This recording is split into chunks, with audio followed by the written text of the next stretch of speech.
May 1 നമ്മൾ labours day അല്ലെങ്കിൽ തൊഴിലാളി ദിനമായിട്ട് ആചരിക്കുന്നു.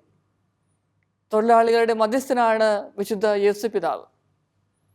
യേസുപിതാവിൻ്റെ ജീവിതത്തെക്കുറിച്ച് നമുക്കറിയാം. എത്രമാത്രം തിക്ത അനുഭവങ്ങളിലൂടെ കടന്നുപോയാലും അതിനെയെല്ലാം അതിജീവിക്കുവാനായിട്ട് ആ പിതാവിന് സാധിച്ചു. ചെറുപ്പത്തിലുള്ള ഈശോയുടെ ഒരു പടം എൻ്റെ മനസ്സിലിപ്പോഴും പച്ചകെടാതെ നിൽപ്പുണ്ട്. അതായത് യേസുപിതാവ് മരപ്പണിക്കാരനായിരുന്നു. കാട്ടിൽ നിന്നും തടി വെട്ടിക്കൊണ്ടുവരുന്ന സമയത്ത് ചെറിയൊരു തടിക്കഷ്ണം ബാലനായ ഈശോയും എടുക്കുവാനായിട്ട് ശ്രമിക്കുന്നുണ്ട്. വീടിന് അകലിൽ നിന്നുള്ള കാടുകളിൽ നിന്ന് ഈ മരക്കഷ്ണങ്ങൾ വെട്ടിക്കൊണ്ടുവരുമ്പം ഈശോയും ഈ ചെറിയൊരു മരക്കഷ്ണമായിട്ടാണ് നസ്രത്തിലെ വീട്ടിലേക്ക് വരുന്നത്. അങ്ങനെ ഒരു ചിത്രം ഇപ്പോഴും എൻ്റെ മനസ്സിലുണ്ട്. സ്നേഹമുള്ളവരെ, ഒരുപക്ഷെ ഗാഗുൽത്താ മലയുടെ വിരിമാറിലേക്കുള്ള യാത്രയിൽ വലിയ ഭാരമുള്ള കുരിശും വഹിച്ചുകൊണ്ട് ഈശോ മുമ്പോട്ട് പോയില്ലേ?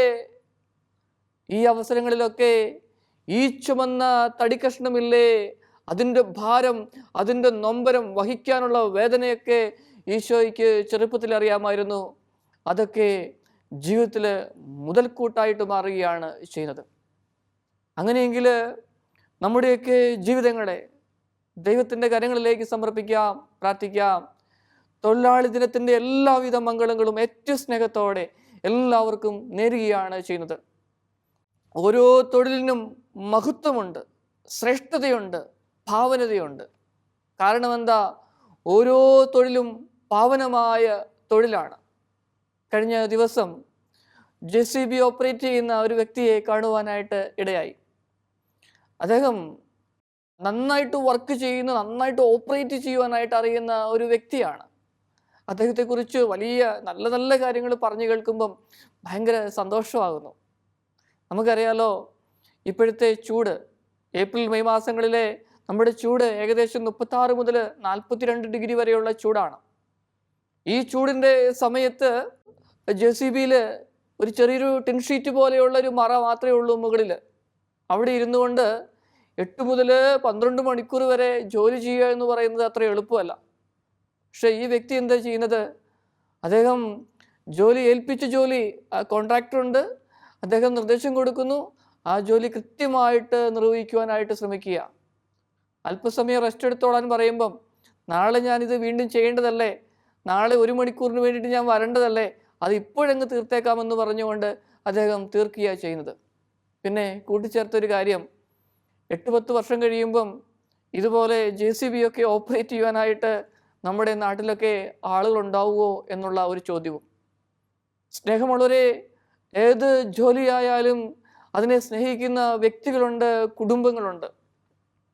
എത്രയോ പേര് വീടുകളിൽ പോയി പണിയെടുക്കുന്നുണ്ട്, വീട് ക്ലീൻ ചെയ്യാൻ പോകുന്നവരുണ്ട്, ഭക്ഷണം വെച്ചു കൊടുക്കുവാനായിട്ട് പോകുന്നവരുണ്ട്, പിയൂണിൻ്റെ ജോലി ചെയ്യുന്നവരുണ്ട്, മറ്റുള്ളവരെ പരിചരിക്കുന്നവരുണ്ട്. പ്രിയപ്പെട്ടവരെ, ഈ ജോലിയെല്ലാം പാവനമായ ജോലിയാണ്. നമ്മളൊക്കെ ചിന്തിക്കും വൈറ്റ് കോളർ ജോലിക്കാണ് ഏറ്റവും പ്രാധാന്യമുള്ളത് എന്ന്. അത് ചിന്തകൾ മാത്രമാണ്. ഞാൻ മേൽപ്പറഞ്ഞ രീതിയിലുള്ള ജോലികൾ ചെയ്യുന്ന ധാരാളം വ്യക്തികളുണ്ട്.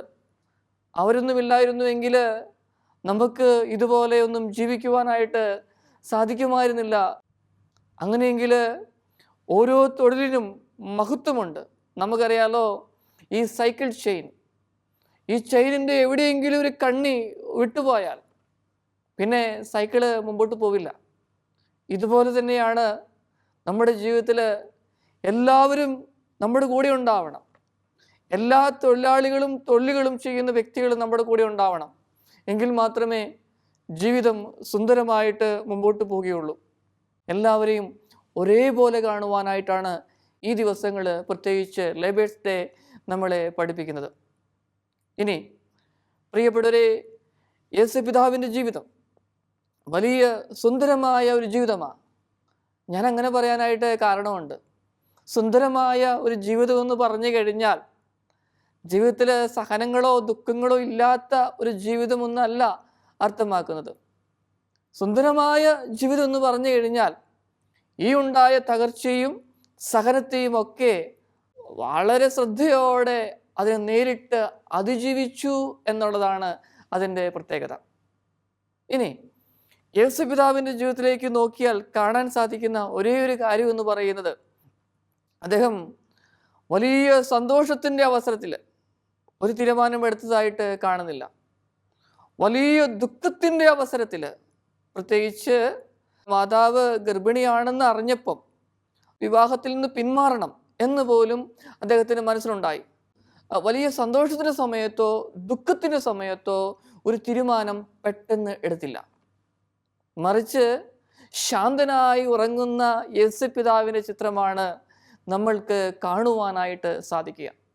പ്രിയപ്പെട്ടവരെ, വലിയ സന്തോഷത്തിൻ്റെയോ ദുഃഖത്തിൻ്റെയോ സമയത്ത് ഒരു തീരുമാനവും എടുക്കരുത്. എടുക്കുന്ന തീരുമാനങ്ങൾ അത് ദുഃഖത്തിൻ്റെതാണെങ്കിൽ ദുഃഖം നിഴലിച്ചു നിൽക്കും, സന്തോഷത്തിൻ്റെതാണെങ്കിൽ സന്തോഷം നിഴലിച്ചു നിൽക്കും. ബാലൻസ് ആയിട്ടുള്ള ഒരു തീരുമാനമായിരിക്കില്ല. സംയമനത്തോടെ ജീവിതത്തെ നേരിടുവാനായിട്ട് സാധിക്കട്ടെ യേശുപിതാവിനെ പോലെ. പ്രിയപ്പെട്ടവരെ, യേശുപിതാവ് ഈ വലിയ ദുഃഖത്തിൻ്റെയും വേദനയുടെയും ഒക്കെ നടുവിൽ എന്താ ചെയ്തത്? ശാന്തമായി കിടന്നുറങ്ങുവാനായിട്ട് ശ്രമിച്ചു. ഉറക്കത്തിലാ ദൈവം പ്രത്യക്ഷപ്പെടുന്നത്. പ്രിയപ്പെട്ടവരെ, അതിന് ശാസ്ത്രീയ വശങ്ങളുണ്ട്, മനഃശാസ്ത്രപരമായ വശങ്ങളുമുണ്ട്. കാരണം എന്താ? നമ്മളൊക്കെ ഉറങ്ങുന്ന സമയത്താണ് നമ്മുടെ മനസ്സ് പതുക്കെ പതുക്കെ ശാന്തമാവുക. മനസ്സ് പതുക്കെ പതുക്കെ ശാന്തമായെങ്കിൽ മാത്രമേ ബ്രെയിന് നന്നായിട്ട് പ്രവർത്തിക്കുവാനായിട്ട് പറ്റുകയുള്ളൂ. ആ സമയത്താണ് ആ ദിവസം കണ്ട കാര്യങ്ങളും കേട്ട കാര്യങ്ങളുമൊക്കെ ബ്രെയിൻ തലച്ചോറിലേക്ക് സ്റ്റോർ ചെയ്യുന്നത്.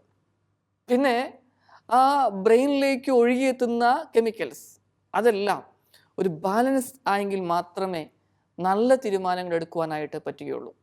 നമുക്കറിയാലോ, സെറാട്ടോണിൻ്റെയും മെലാട്ടോണിൻ്റെയും ഒക്കെ അളവിലുണ്ടാകുന്ന വ്യത്യാസങ്ങൾ ഏതൊക്കെ രീതിയിലാണ് ഒരു മനുഷ്യനെ നയിക്കുന്നതിനെക്കുറിച്ച് നമുക്കറിയാം. ഇനിയും സന്തോഷ ഹോർമോണുകളാണ് ഡോപ്പമിൻ. ആ ഡോപ്പമിൻ കൂടാനായിട്ട് പല വ്യക്തികളും അടിമത്തങ്ങളിലേക്കും പോകുന്നുണ്ട്. അതിനെക്കുറിച്ചും അറിയാം. ഇതെല്ലാം ഒന്ന് ബാലൻസ് ചെയ്യപ്പെടുന്ന സമയമാണ് ഉറക്കത്തിൻ്റെ സമയം. ഇനി ഉറക്കം കഴിഞ്ഞ് എഴുന്നേറ്റ് മുഖമൊക്കെ ഒന്ന് കഴുകി ശാന്തമായിരുന്നു കഴിയുമ്പം മനസ്സ് ശാന്തമാണ്. ശാന്തമായ മനസ്സിൻ്റെ സമയത്ത് ശാന്തമായ തീരുമാനമെടുക്കാൻ പറ്റും. മനസ്സ് പ്രക്ഷുബ്ധമാണെങ്കിലോ ഒരു തീരുമാനം എടുക്കാനും പറ്റുകയില്ല. എടുക്കുന്ന തീരുമാനം പാളിപ്പോവുകയും ചെയ്യും. പിന്നെ വായി തോന്നുന്നത് വിളിച്ചു പറയുന്ന അവസ്ഥ, അത് ആരുടെ ജീവിതത്തിലും സംഭവിക്കാം. ലോക നേതാക്കന്മാരുടെ ജീവിതങ്ങളിലും സംഭവിക്കാം, നമ്മുടെ ജീവിതങ്ങളിലും സംഭവിക്കാം. മനസ്സിനെ ഒന്ന് ബാലൻസ് ചെയ്ത് കൊണ്ടുപോയില്ലെങ്കിൽ ഭയങ്കര വിഷമമാണ്. ഇവിടെയാണ് വിശുദ്ധ യോസേപ്പ് പിതാവ് നമുക്ക് മാതൃകയായിട്ട് തീരുക.